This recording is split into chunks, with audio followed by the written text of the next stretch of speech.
বাদশাহ হারুন রশিদের একটা কৃতদাস ছিল, ইয়াস নাম ছিল তার। তো বাদশাহ হারুন রশিদের কৃতদাস যে ইয়াস, ও যখন ঘুমাইতে যেত তখন সে প্রতিদিন তার একটা বাক্স ছিল বড়। ওই বাক্সটা প্রতিদিন সে খুলে ওই বাক্সটার মধ্যে তাকিয়ে থাকতো। তো একদিন, 2 দিন, 3 দিন, 4 দিন যখন যায়, তখন তার যে সাথী সঙ্গীগণরা আছে ওরা সন্দেহ করলো যে ইয়াস প্রতিদিন কি দেখে বাক্সর মধ্যে।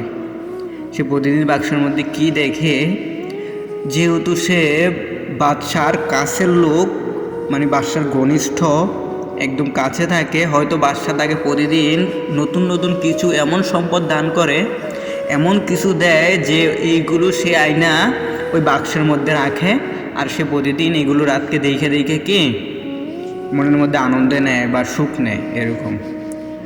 তখন এই কথা চলতে চলতে চলতে চলতে এটা বাদশার কানে চলে যায়। তো বাদশার কানে যখন যায় যে ইয়াস প্রতিদিন রাত্রি কি দেখে, এটা পাঁচ কান হইতে হইতে সবার মধ্যে এটা প্রচলিত হয়ে যায় যে বাদশাহ এমন কি দেয় যে ইয়াস কি দেখে প্রতিদিন রাতকে। তখন বাদশাহ ওই তার কৃতদাসকে ডাকাইছে, বলছে যে তুমি প্রতিদিন রাতে কি দেখো, তোমাকে আমি এমন কি দেই যে তুমি কি দেখো সবাই বলতেছে। তখন ইয়াস কৃতদাস তখন বলতেছে যে বাদশাহ, আমি যখন আপনার এইখানে কাজে যখন আমি ছিলাম না, যখন আপনার এইখানে আমি আসার আগে, আমি অনেক গরিবের একটা সন্তান, অনেক গরিব ফ্যামিলির থেকে আমি উঠে আসছি। যখন আমি ওই গরিব অবস্থায় ছিলাম, যে কাপড় চোপড় এখন যে কাপড় চোপড় আছে আমার, এখন যে কাপড় চোপড় আমি পরতেছি, এগুলো তো অনেক দামি কাপড় চোপড়, এগুলো তো অনেক অনেক টাকা দিয়ে কিনা, অনেক দামি দামি কাপড় চোপড় আপনি আমাকে দেন।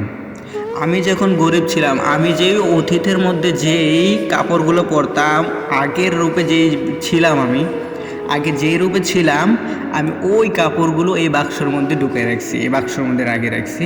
আমি প্রত্যেক দিন এই বাক্স থেকে ওই আগের পুরানো কাপড়, আগের অতীতকে আমি প্রত্যেক দিন রাতকে এই জন্য দেখি যেন আমি অতীতকে ভুলে না যাই, আগের যেই জায়গা থেকে আমি উঠে আসছি, যেই পরিস্থিতি আমার ছিল, ওইটা যেন আমি ভুলে না যাই, ওই অহংকার যেন আমার ভিতরে না আসে, তাই আমি ওই পুরান কাপড় চোপড়গুলো প্রতিদিন দেখি। তো এখন মানুষের টাকা হইলে আমরা নিজেকে কত বড় সম্পদশালী, কত দাম্ভিক, কত কিছুই মনে করি।